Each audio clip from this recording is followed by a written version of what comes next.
Shaquette Sports Guy Show. I hope everyone had a great night and a great day.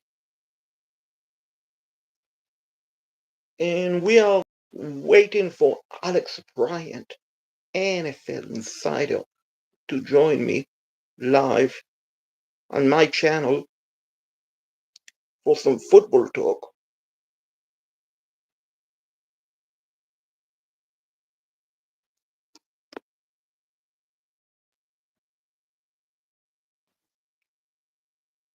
Good evening, my friend. What's up, dude? How are you doing? I'm good. How you doing? Doing good. Glad you're Good. feeling better. And Oh man, it was the worst. I feel like ass last week.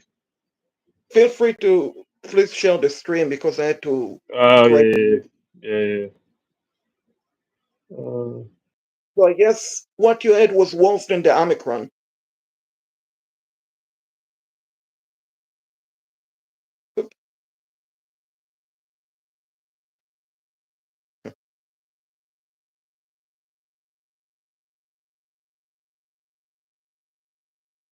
Well, I'm not sure why it froze over, guys. I'm not Team. sure. Yeah, Yeah, I'm back. Okay, I'm back. welcome back. Thank you. So I Yep. guess what you had was worse than the Omicron. I I had it back in 2022, Yeah, and dude. I've never was had it bad before. I've had it before, and I didn't feel anything. It was nothing. The worst I've ever felt with COVID is getting like COVID shots. Every time I got a COVID shot, I felt so bad. Sorry, I'm like waving at. We're about to open the restaurant, so just waving at okay. people. So you got all the shot because I did, but the shot luckily did not give me any symptoms. But I had the Pfizer, so I don't know what you had. Yeah, yeah. I didn't get. I had to get shots before my kid was born two months ago. Or 2 years ago. That's the last time I got my shot.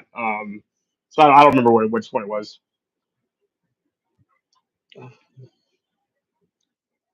Yeah, when I had the Omicron, it was nothing. Honestly, I had good evening, Giovanni. Actually, the Omicron was for me mm, diagnosed with COVID, but nothing basically. I didn't have a fever in 2 days. I at the time I was glad I had the COVID because I basically got vacation, paid vacation. Oh yeah, the So good old I days. right, exactly. So anyway, let's not talk about COVID. Let's talk about football. Let's What's up, go. everyone? And yeah, so please smash the like button. Everyone subscribe. So it's been, even though it's a quiet time, it's actually a busy time in football right now. Yeah, I mean it's rumor time at least. Yeah, Am I the am I the freezing up on rumor you? time. Because it feels like I'm freezing up. Yeah, like it was like that. All right, let me see if I can do something about it.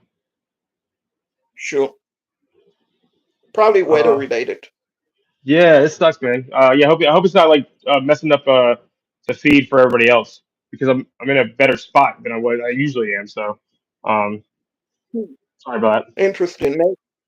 Sure, it's all good. It's all good. I mean, I'm not frozen, but I think you are. But anyway, we'll continue. Just minor technical difficulties, but so yeah, you're right. It's a busy rumor mill. I mean, unfortunately, Jay Alexander, which I don't remember if we talked about it 2 weeks ago, might have not been released, but unfortunately, he signed with the Ravens, and now Yeah, we're basically waiting to see how they. I mean, I remember you made a prediction before we had a show, before the end of our show 2 weeks ago. That was Justin Blackburn will be a Carolina Panther yep, by the time mandatory camp started. yep, And is that the Carolina Panthers? So yeah, what you have to say to defend yeah. yourself? Yeah. I think they're playing. I think they're playing a really I think not the Panthers. I think that the players are playing a really dangerous game because like a lot of these secondary guys are starting to sign now, a lot of the demands going down, and I credit the Panthers for that. I think that people don't realize this is that it's actually a good thing for the Panthers. They're practicing patience for these guys. Like all these other teams are like playing. They're playing a game of chicken, right? There's all these players, right? And you're saying who's gonna bite first to get them in camp, and we're just staying patient. Now, where's Blackman gonna go? Like, where's he gonna go? Like, where's Razul Douglas gonna go?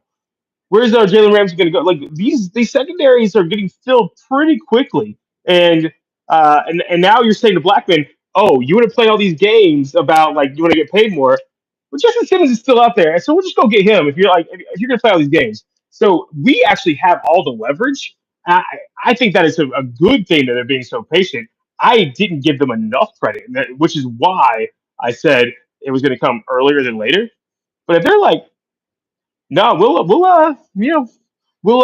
let you play this little game, guys, and your price tag is going to go down and down and down and down because the you're not going to be making money through the off season.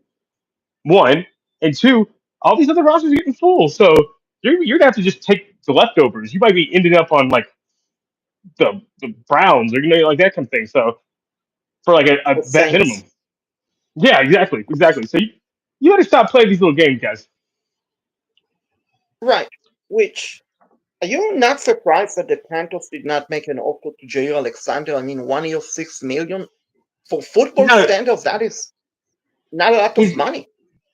he was the what they want to do is have the leaders that they have and be the leaders, right? So you don't want to bring star players in to overtake that leadership role from them. So they made a big money to JC Horn. So anybody they bring in, they don't want to show that can be the leader other than JC Horn. So when you bring these other top guys in, it gets the room a little bit money. You want to have your guy, and then everybody else followed that guy, the leader in the locker room, right? Same thing with like Derek Brown. Is Derek Brown's team not any of y'all's team, and you're going to follow Derek Brown? So it was almost good that we didn't bring Milton Williams in because Milton Williams was like, maybe I'm the star, that kind of thing. So you can see on each level they have a big payday guy. So it's Bryce's team, it's Hunt's team. For now, it's Thielen's team, it's Chuba's team because they just extended him. It's Brown's team. Like they on every single level, they have a guy that they've paid already. So Ramsey, I think, is off the table for that very reason, right? I don't think Ramsey's going to be a player for the Panthers, but Jair, because he hasn't been playing, it almost felt like Bradbury when they went to the Eagles. He hadn't been playing enough to be like a star. So it was kind of it didn't make sense on two facets. One is not available, and two, he might be seen as the better corner when it should be JC's team. Right. I mean, I'm not a big fan of James Bradbury, so personally wouldn't want him in Carolina, and I think he's No, washed. me neither. I Yeah, no, I'm talking about when he went to the Eagles. Like Yeah, yeah. he didn't have that. He wasn't. He needed to prove himself. Nobody thought he was a star. So it was Slay's. Everybody knew that Slay was the number one corner. Now, if you open up that Pandora's box of inviting another true number one corner in, then it's like, well, is he better than JC? Why did we extend JC? It just starts questioning the locker room, and then you have the Deontay Johnson kind of BS going on. You have the Javion Clowney. I think they want to get as far away from that as possible, um, and just build underneath who they've paid as their stars. No, you're right, but the thing is, if you're going to sign a cornerback, in my opinion, you want to sign someone in case, God forbid, you suffer an injury to JC or to Michael, that you have someone who can step in and replace them, which Jair Alexander would have been the case. And you're saying, and I agree with you in a way that basically it's a JC team or Derek Brown. So if you sign Jair, but the way I look at it, 6 million 1 year deal, it's basically prove it type of a deal. So it would have been worth it. But it's Would never have been worth been it.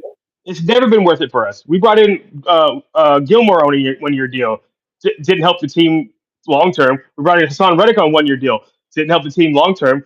DJ Chark on a 1 year deal. Didn't help the team long term. Like these 1 year deals, is actually it handcuffs you cap wise, and it doesn't make you better because these players are playing for themselves. They ain't playing for the team, the future of the team.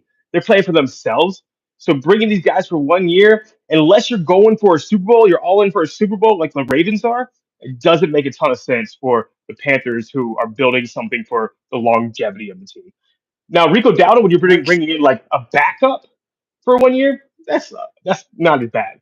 But when you bring in these guys that could be your guy, and then he goes in the offseason and once say he does do well, all right, then he wants $30 million and you can't retain him. So you built something and then you lose your best player on that. It just there's a lot of things that go into it, and he doesn't stay healthy. So it's more of I don't know the nuances about it because they haven't released all the details. Apparently, we didn't make an offer, but I think that they want people that fall in line, almost like the Patriot way, the way the Seahawks do. And I think that's what when you have big personalities that want to be the best player or have always been the best player, like Jadeveon Clowney, like Deontay Johnson, and you want them to go to a number two role. I think that's when things start to get a little. That's when the relationships start to the locker room starts to tear us apart. Yeah, so Aiden 24 and F and everyone else, please smash the like button, subscribe, help the channel grow and monetize. So now we know it's not J.O. It's the Raven.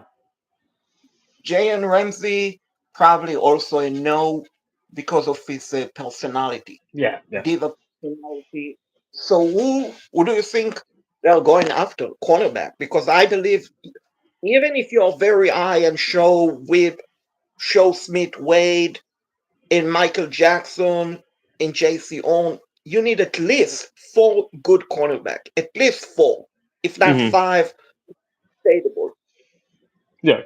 Yeah, if anything that Evero's good at, he's good at finding corners out of nowhere. He found Michael Jackson out of nowhere.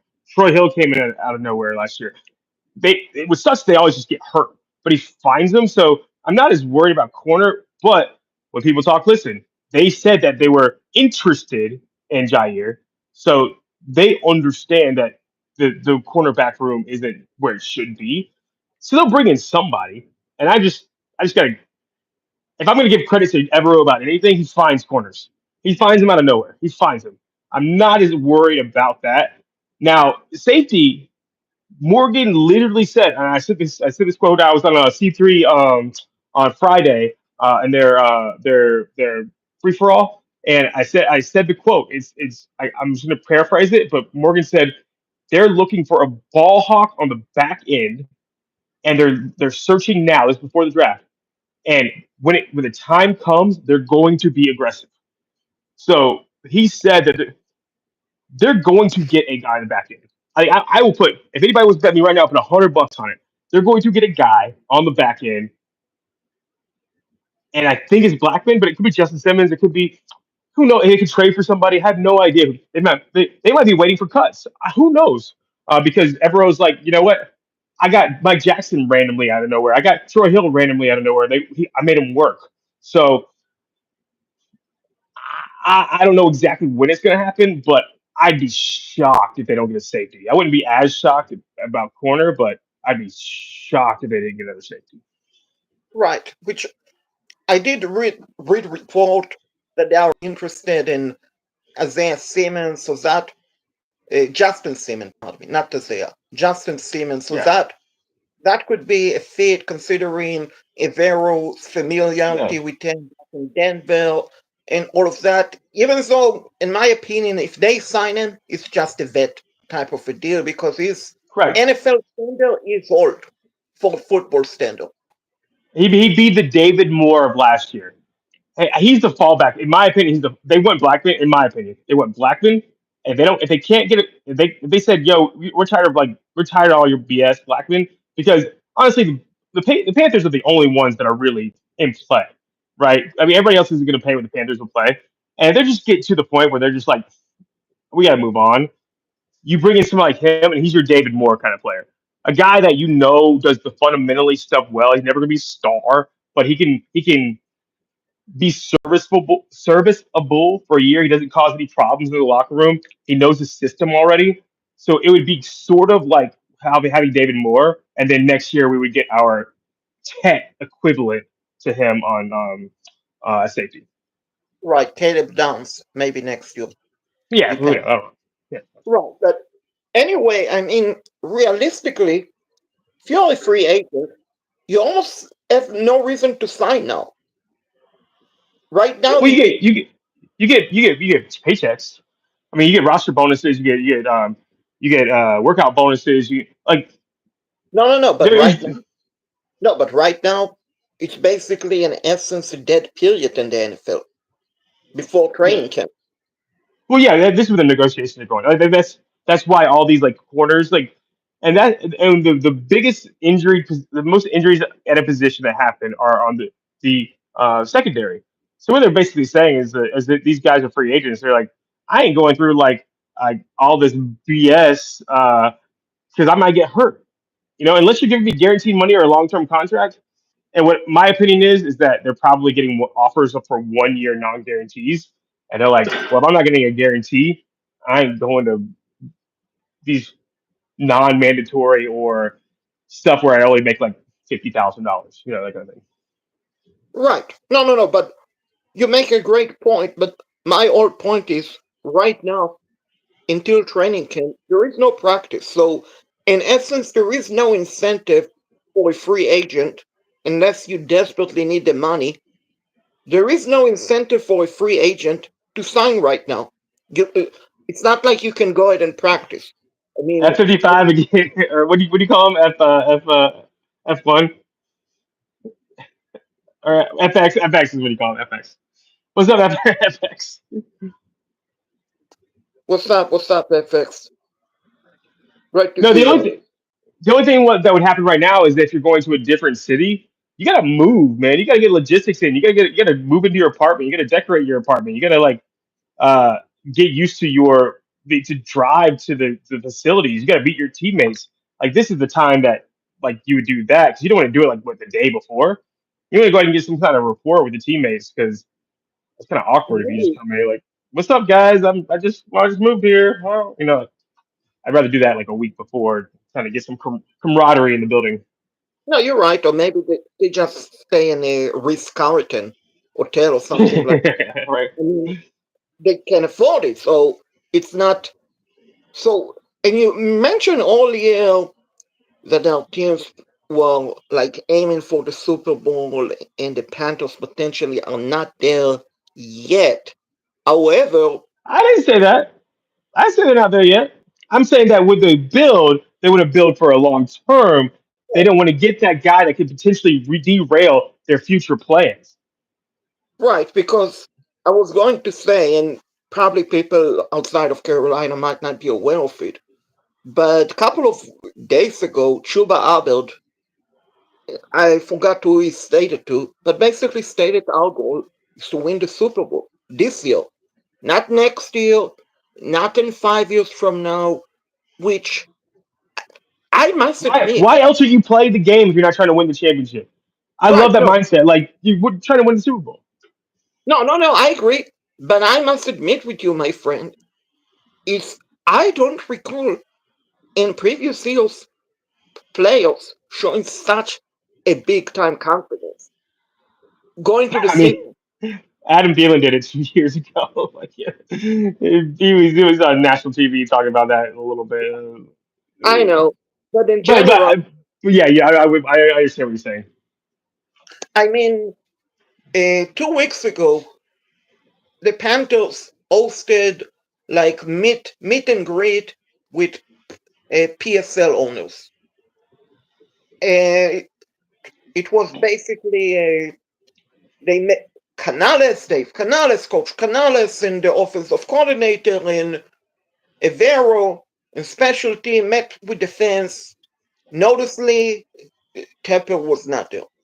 Neither the Temples were there. But anyway, what I gathered on social media afterward from the fans, they stated Canales and the coaches basically stated the goal is to make the playoff to win the division. which I don't know if I'm assuming they had an event like that last year and the year before. I don't recall going to the season so much hype. I mean, here's another thing, and then I will let you get your point, of course. Here's another thing. The Panthers recently on social media changed it to not, pardon me, to our mark, which basically means it's our time. It's our time, and it's remind me back years ago when they released videos before training camp, like Waffle is coming and so on, to hype up the fans before training camp. They haven't done it a couple of years ago for the last couple of years. Any video, anything like that. And my only explanation is they truly did not believe that they were ready to compete. Hmm. Let me talk about Levi. In my history, I worked at the new products division of at Amazon, and I basically what I did is I worked with product owners and used the budget that product owners got to build their new products. So I work with marketing, and that's how I got whatever people say about my sources. I knew I met the PR people for celebrities, like for specifically Javon Green was promoting one of our products. Uh, what's Kim Kardashian's mom? She was promoting one of our products. But anyways, Cool. I work really closely with these marketing teams, so I understood the marketing fundamentals really well. And basically, when you do marketing fundamentals, the first thing you do is how do we not get this? How does this not become like something funny against us? You know what I'm saying? Like how do people not use this to make fun of us, right? Like you use like da da da da da. I'm loving it. Like that's easy, right? Like finger looking good. That kind of stuff, right? So leave our mark. You can use that for all kinds of things that are just ways to make fun of the Panthers. So you say we go into Kansas City, we lose, like Panthers really left their mark, and it's like a shit stain on the back of somebody's pants. Like it's a bad that just alone they break rule number one is that they make something that allows you to get made fun of. So you're opening your door to all these how social media is. They can just make fun of the Panthers all they want for that statement. Two, you don't use negative words at the beginning because you're saying that you're gonna leave. Like we're leaving our mark. No, we want to make our mark. Like we want to we're like moving up, right? We're like going like if we leave our mark. We're like we left it. We're gone. All right. See you later. That kind of thing. It's it's a kind of like a okay. What do you like leave? What like it's kind of like a boring leave our mark. What does that like? What do you mean? Like put the football down? That's our mark. We left. Like it doesn't make any sense really. It's a bad marketing move, and that's just coming from how I spent my time with marketing, like like the best marketing people in the world at Amazon. Just gonna throw that out there. It's pretty.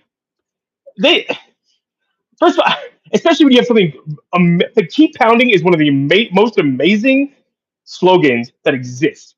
Like you're gonna keep going, you're gonna keep pounding. You're not gonna coast. You're gonna keep working. Like that is the story behind keep pounding is unbelievable. Like that's the thing that needs to like be the focus. And if you're gonna, I know you're not moving on from it. Thing for this season, leave our mark. Okay. Anyway, so let's talk about the team. Dude, I'm with you, man. Like this, I really I've gone through. I've looked at so many different ways to look at this data, like just data. I'm not talking about idle scout, just data. And you're talking about what teams win, and it's usually the deepest teams. It's usually teams with a quarterback on a rookie contract. It's usually teams that you never see coming. It's usually teams from a bad division. It's usually teams where the rest of the division is older and doesn't and isn't able to keep up long term over 17 games a season. It's usually teams that have a bunch of changeover, so you don't have a lot of tape on them. And man, I don't want to make this prediction, but I've literally made data models behind this, and almost all of them have double digit wins for the Panthers. It is this never happened before for me. So I really think that people need to start changing their mindset on what the Panthers can be because just watch them, man. They got a different swag about them. They got you watch Dan and you watch all of them. They kind of know how good they are, and I go back and forth between like wanting to push that narrative because I'm like I don't want to get people too excited and they get let down because of injuries and whatever. Outside stuff that could happen. Who knows? It's the NFL. But this team is good. This team is really, really good, and it's really, really deep. And they're going to get deeper because everybody says, "Well, look at this one." Every single team has weak points to their team. We can't just say like, "Oh, it's a weak point." Yes, every team has it. You can't make that. They can't make that call about our team, and then I say like, "Oh, look at their team. Like they have all these like little weak points too." So if you put our roster against other rosters, we're going to be the youngest. We're going to be the fastest. We're going to be the most dogs. We're going to have this up and coming star at quarterback, the upcoming star coach in theory. I also we have the seventh easiest schedule. It's set up really really well for us that I wouldn't put a cap just because we're Panther fans and we're used to being sad. I wouldn't put a cap on what this team could be. Yeah, it's the sixth easiest schedule. And to answer your question, Sam, good evening. I would say 10. I would say 10 wins will take to win the South. Now, from Every model I've made, yeah, every model I've made has them at least at 10 wins, and I'm with you. 10 wins would win the South.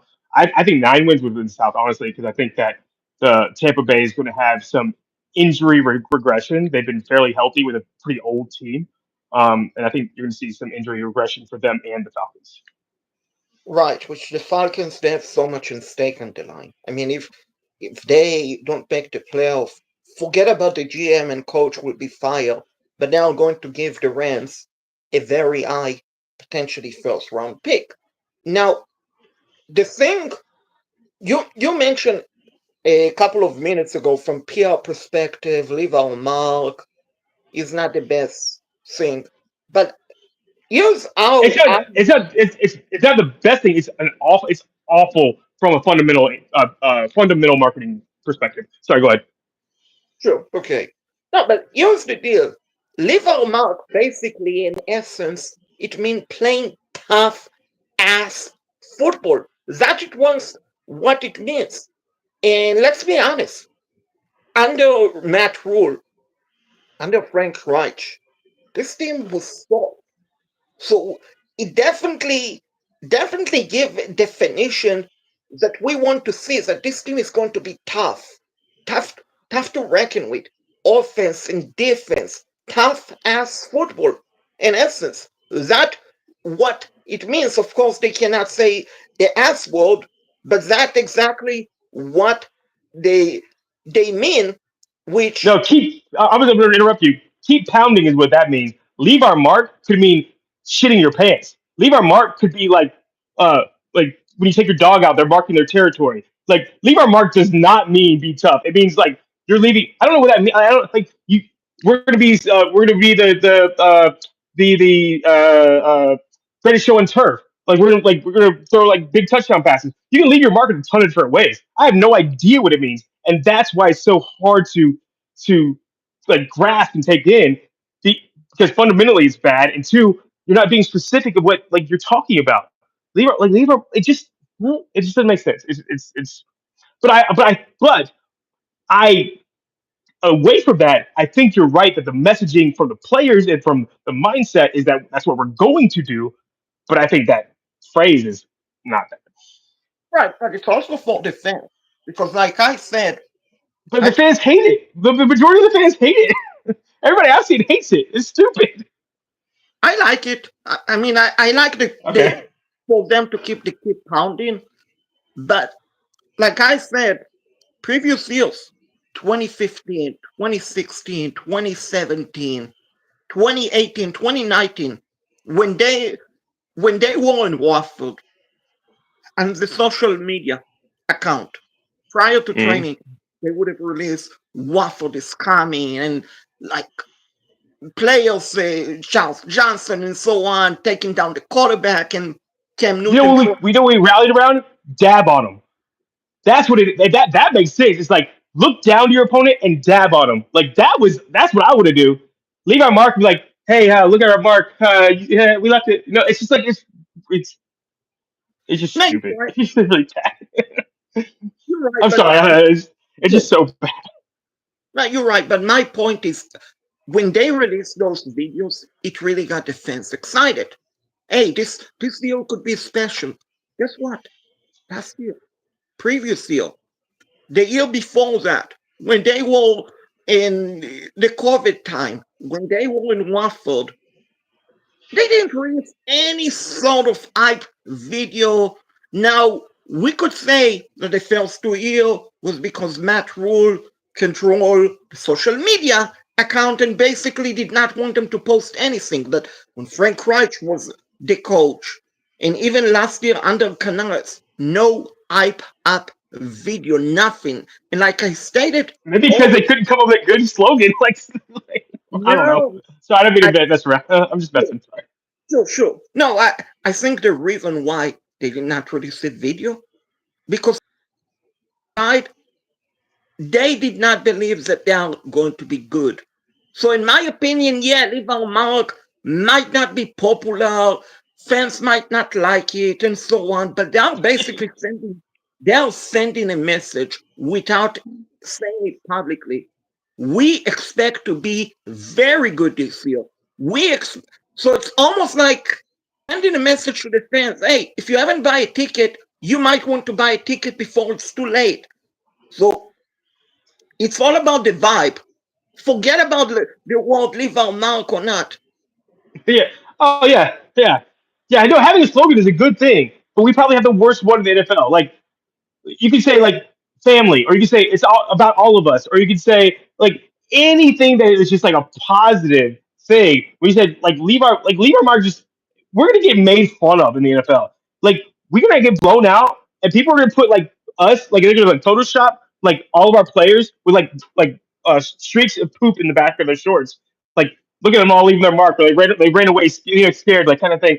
Like they that's a weapon against you as well. We're in the 75th anniversary of this team. Or I was saying 25th anniversary. What are we going into? We're actually no, we're 10th anniversary of the Super Bowl team.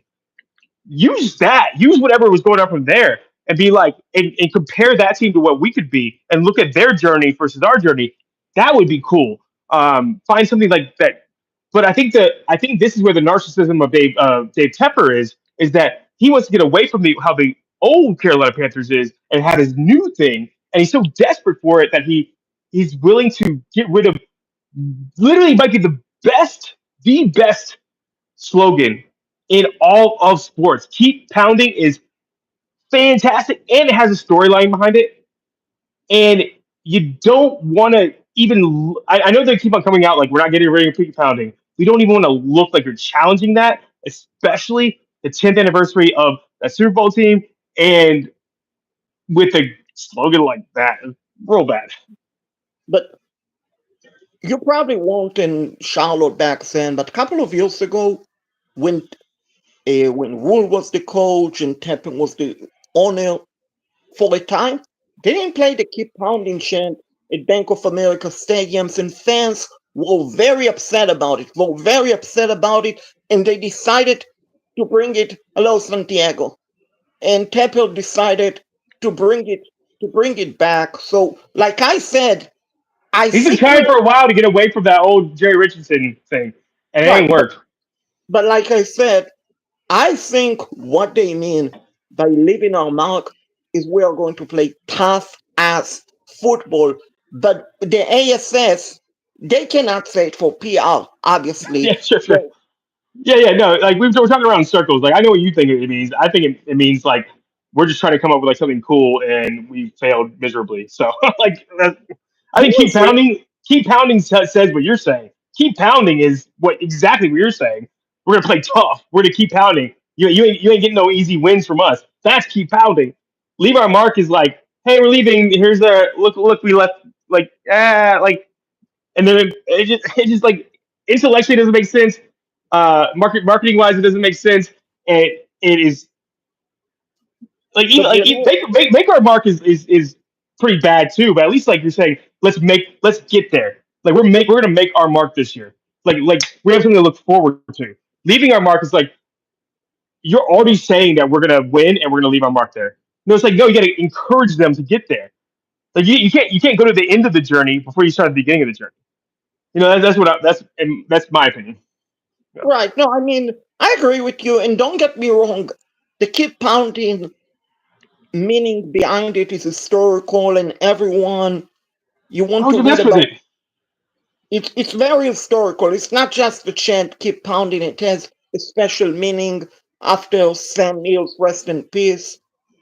Basically, before the Dallas Cowboys game, the playoff game, the Panthers 2003, which I attended, my dad. But anyway, during during the halftime show, during the halftime, Sam Mills was the coach, assistant defensive coordinator, and he basically told the players, "Listen, I have cancer.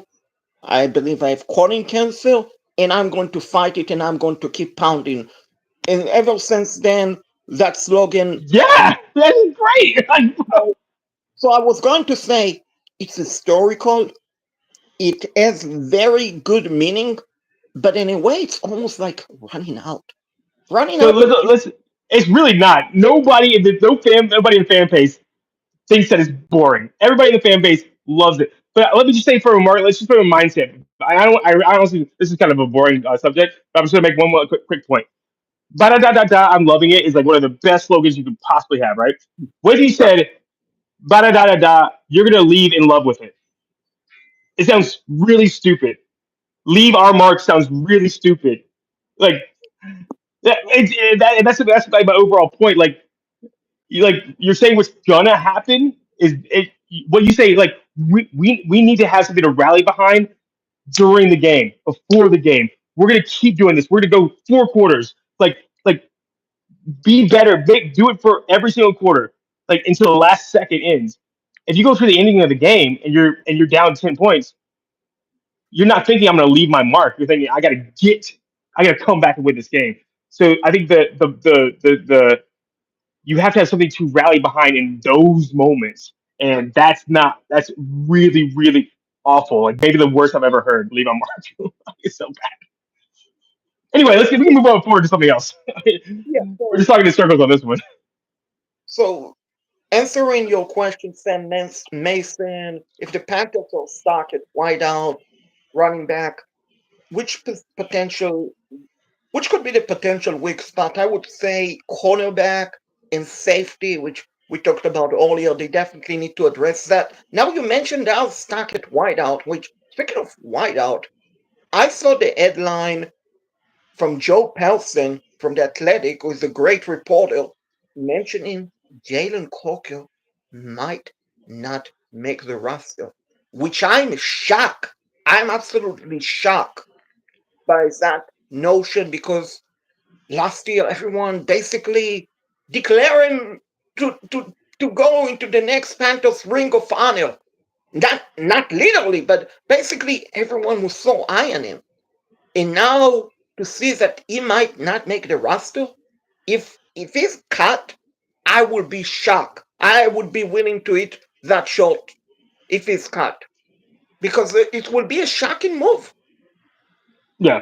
I mean, basically, Joe Person's turning into David Newton. Like, he hasn't been right about anything in a long time. Like, he said, don't be surprised if the Panthers go into the season as is and not drafting any wide receiver. And we go 8. We draft 2, and we get 1 at 8. And we have guaranteed contracts for 2 undrafted. And we sign Renfro. It's like, Joe, Joe Person's like, I don't know, man. Like, I don't know. Yes, Renfro's going to make the roster. I'm almost positive of that. Yeah, so The only thing I can think about Jalen Coker is he's so young and his soft tissue injuries are coming back over and over again that you might not want to risk. Like apparently Kobe Hudson looks really, really good right now. And if you can say I got to cut Kobe Hudson, who might be this for Coker, which in all of history, when these young guys with this soft tissue injuries, they don't last very long. I'm very, very worried about Coker. As far as talent on the field, of course he's make the roster. Like he's probably the fourth best receiver on the team. But that is really, really scary that these injuries keep coming back, and he's only 23 years old. Like look at Will Fuller. Like Coker ain't even near the talent of Will Fuller. And Will Fuller had what, a 3 year career. Like Justin And Christian Watson started getting him, and like he can't like it's just if you got to if we have a deep room, which we think we do, right? And you're worried about that you see something in somebody like Kobe Hudson or George or whatever. I could see it. I'm 90% sure Coker's making this roster, but I understand why he wouldn't. and Hudson is the wideout, the undrafted wideout that they gave him the big salary. Yeah, The him big and him and Jacoby George. Yeah, which I think nobody really wants George because he's more of like a special teams like gadget guy. He's just fast. I think they like Kobe Hudson a lot. I think he's showing a lot of what Coker showed us last year, except that he's not getting soft tissue injuries. right. So I mean, in my opinion, if Coker is not going to make the team, they should trade him. They should trade him and get something for him. Yeah, but nobody wants. I mean, Thielen had nobody wanted Thielen except like the Cowboys. Think about the Cowboys; they overpaid with a fourth round pick, and Thielen has so much more talent than Coker. Coker is smart. Coker is a good route runner. Coker is good hands. He has all the the fundamentals of football. But Mingo's a better player, a better talent. Sorry, better talent.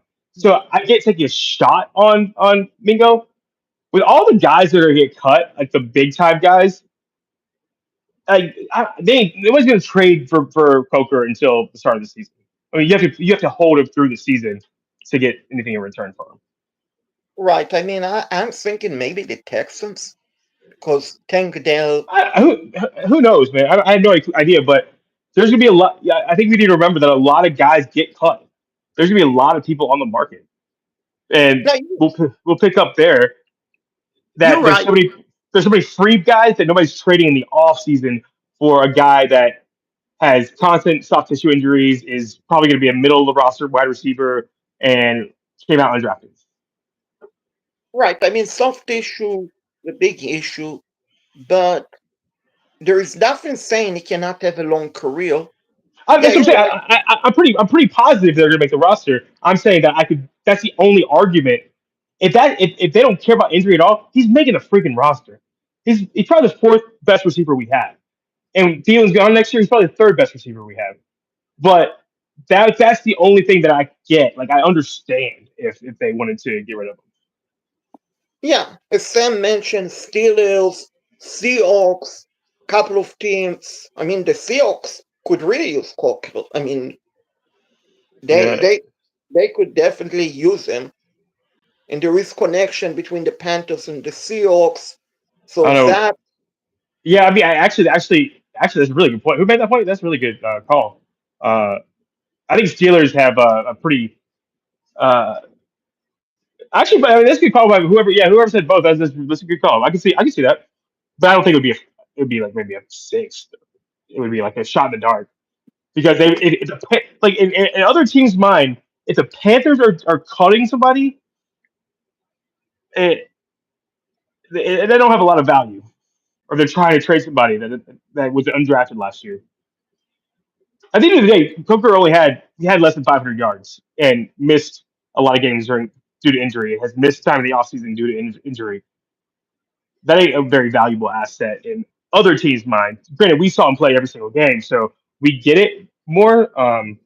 But I don't think that's as valuable in the open market. right. So let's say we talked about it 2 weeks ago, but obviously some stuff changed. So wideout, Leggett, Finland, Renfro, they are all Tet, live. And Tet, then Tet, you missed that. Yeah, I forgot Yeah, because probably he missed some time. He did miss yeah. some time. Horn's making the roster, So you think Cohen is making it. So that is and, five. and then Coker. So you think Unless, more. so in my opinion, it comes down to Coker and David Moore ain't making the roster. David Moore stands, he ain't making the roster. Get over it. He ain't making it. I think it's going to come down to Coker or Hudson, from what I've seen. Maybe Jacoby George gets in the conversation, uh, but I think you're right with your locks, and then adding on Horn and Coker for me. In the tight end, how concerned are you about the tight end position? Guys, I am concerned. I'm concerned to an extent.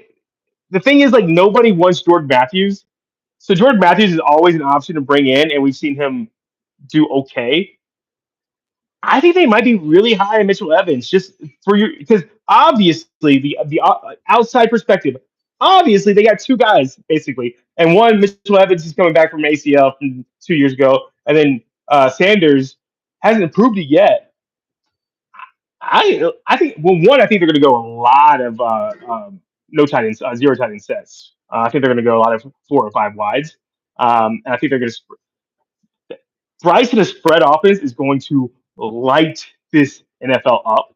And then you can get, and with the versatility of a guy like ETN, and that's somebody that nobody's talking about. But if you think about us going in wide sets, if we go 4 wide receiver sets and having a guy like ETN in a screen game or in a draw game or a zone back, like that, like, think about, that's what Tampa Bay's basically doing. They're like, we're gonna have Evans and Ibuka and McMillan and and Godwin, and we're gonna have a guy like Bucky Urban who's that dynamic. That's where you gas people for big plays, which we haven't had a history of getting. Watch out for a like the dump offs to Leggett and ETN. We're gonna have 50-yard touchdowns this year, which those are few and far between. We're probably gonna have 4 or 5 because of the amount of big play type of players. So I think that the tight end, we're going to run the ball, but I don't think the tight end is going to be as important. I think it's going to be a lot more 11 personnel than 12 personnel. Yeah, I mean, think I said it a couple of shows ago that I'm very high on ETN. ETN and Jimmy Owen Jr. are two of my sleeper picks.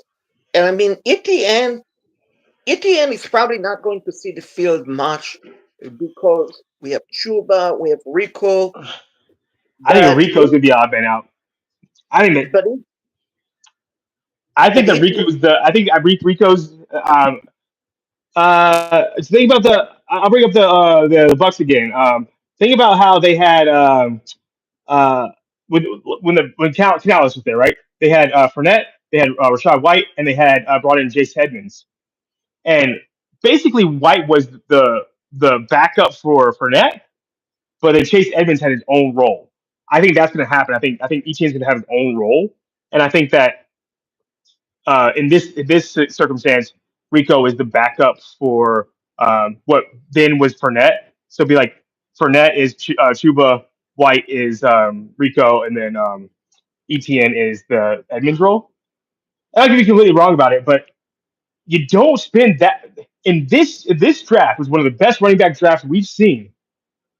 They picked a running back fairly high, knowing they had 2 studs ahead of right. them. Which Canales being the offense of guru magician in essence, what I would like to see, and that could be very scary for defense, have Chuba and ETN on the field at the same time. Then you don't know you're going to run the ball with Chuba or you can go big with ETN because ETN is very fast. So you could basically line up both of them next to Bryce in a shotgun. Mm. One of them is going to be the decoy. The other one either run the ball or catch the ball.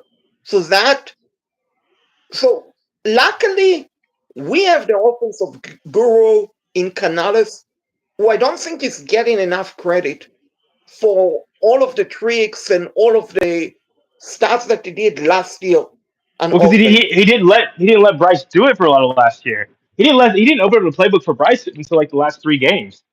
And then you start seeing like against the Falcons, yeah, oh yeah, Canales looked great.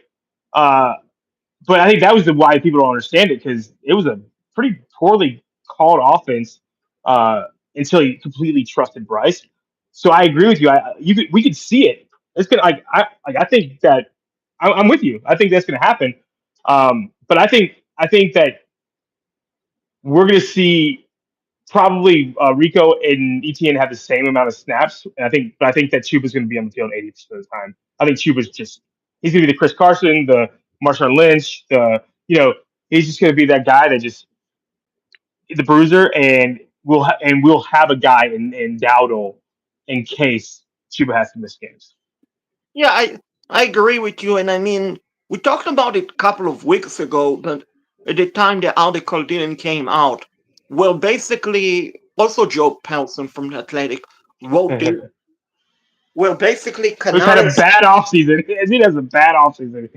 He's Yeah, missed a but lot of calls. yeah, But I yeah, think usually, yeah, you got to look at history. Yeah, he's one of the top five Panthers reporters, but he's had a bad offseason.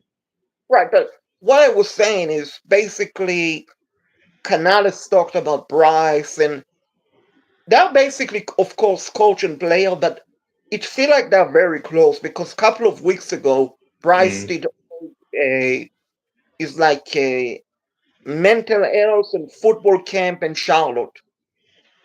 And guess who was the one who attended it, along with other coaches? With Canales. what? Chuba. No, no, no, no, no, Oh, no, wait, no, what are you asking? no, no, no. I'm saying Bryce, a couple of weeks ago, back in Charlotte, did Mm-hmm. all an event for the kids for mental So health, healthy. Yeah, yeah, and coaches showed up. They didn't have to. yeah, And yeah, the yeah, yeah, yeah, yeah, yeah, yeah. and the one coach who did show up was Canales. And Oh yeah, Canales seems to be thanking his lucky stars that Bryce bailed him out. If Andy Dalton didn't get in a car accident, that team's winning one game last year. And Canales is fired after his first year. Like he got lucky that Bryce fell into his lap and took over. To be fair, that team was very bad after injuries. But I'd be doing everything I can to make everything up to Bryce too. Like, I mean, I don't know if that's technically like Canales being a good dude more than like I got to get on Bryce's good side. no, I don't know Canales personally, but he seemed Mm. like a good. He seemed like he seemed like the type of a guy that you would want to hang up and like have a beer if you drink or something like that. He's not like Matt Rule. Like Matt Rule, basically. Yeah, I know. I think you're making a good point. As Matt Rule, the things I don't like about Canales, Matt Rule is the worst part of the things that the reason I like Canales is that he thinks everybody around him is just dumb, and he gets like really howdy doody about things. He's like for example, like the black somebody asked about Blackshear and ETN, and like Blackshear's definitely got the foot like ahead right now, but like it's gonna be a good battle. It's like shut up. You ain't cutting ETN. You put a fourth round pick. Like, stop treating us like we're stupid. He's like so howdy doody about everything. You're like, no, just talk to us like we're people. And I think that's his only thing. That's what Matt Rule did. Matt Rule talked to us like we were like 4 year olds.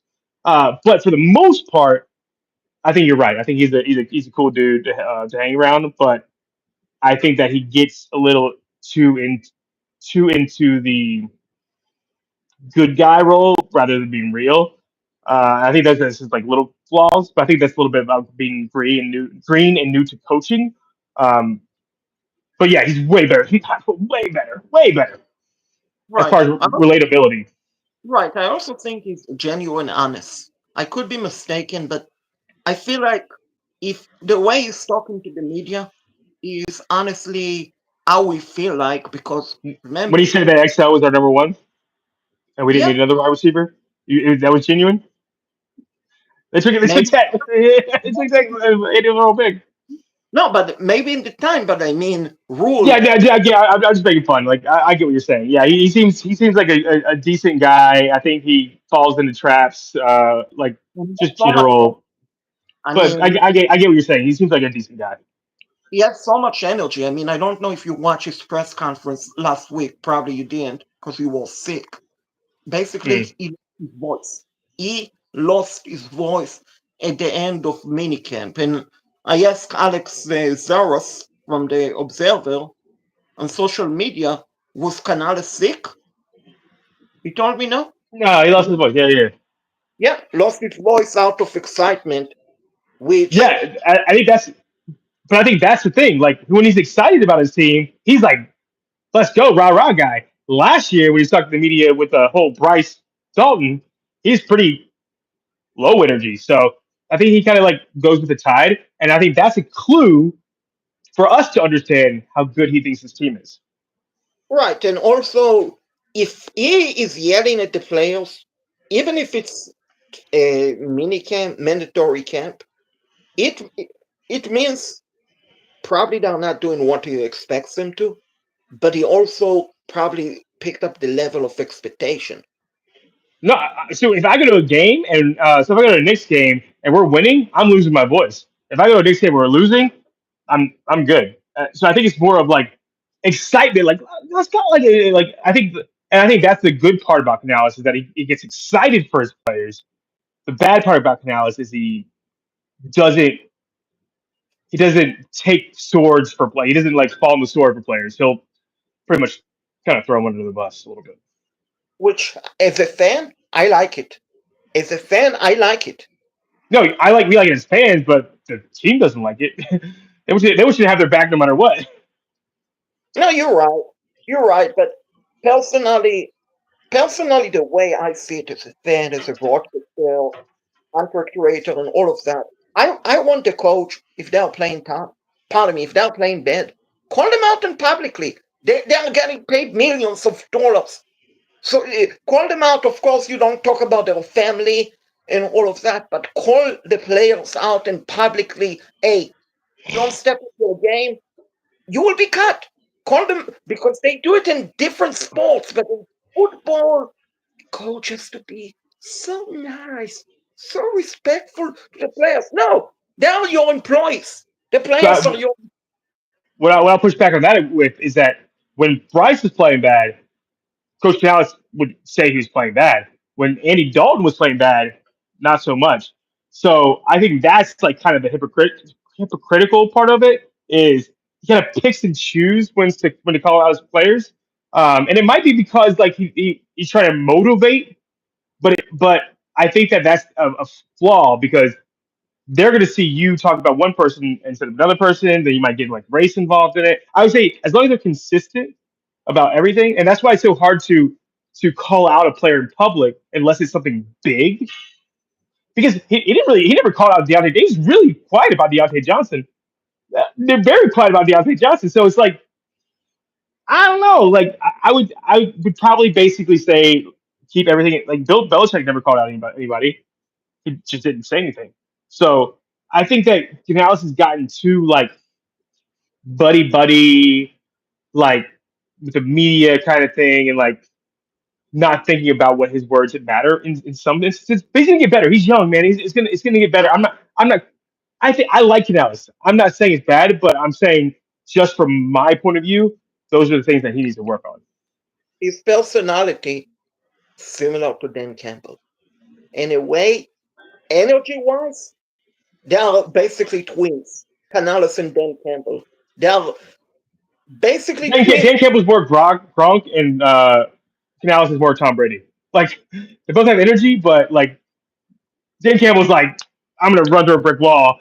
Canales is more like suave and like haircut's always good. Also, he needs to find a new barber. By the way, like he's getting his people are like messing up his hair.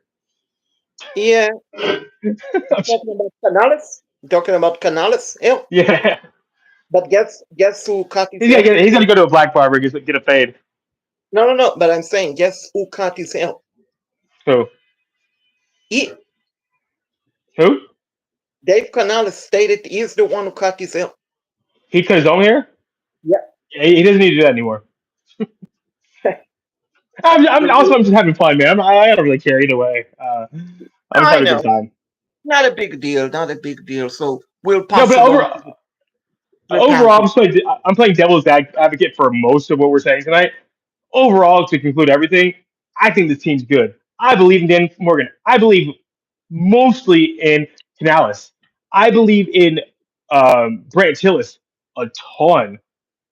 I think the way the structure of the contract's playing out, the depth of the team, the talent of the team, the mindset of the team. It, I don't want to get ahead of myself because it's only June, but Almost it looks July. Yeah. pretty good. It looked pretty good. Yeah. The sky is only the limit. But of course, NFL one injury away from having a bad season. But of course, we are presuming they stay relatively healthy. If they do, if you're not on the bandwagon of this team, you need to jump on it before it's too late. Because when the team, for example, make the Super Bowl, I don't know if this year or next year or so on, you don't want to say, oh, just cheering for the Panthers because they're in the Super Bowl. No, you want to say, I cheer for the Panthers from September and so on. That is what I'm going to say. But anyway, I guess next week we have to find out if they address the safety position, cornerback. So everyone should come back next week and see what we have to say. Because the Sounds good to NFL me. never died. Not even. So we'll see you guys next week. Good Peace. night.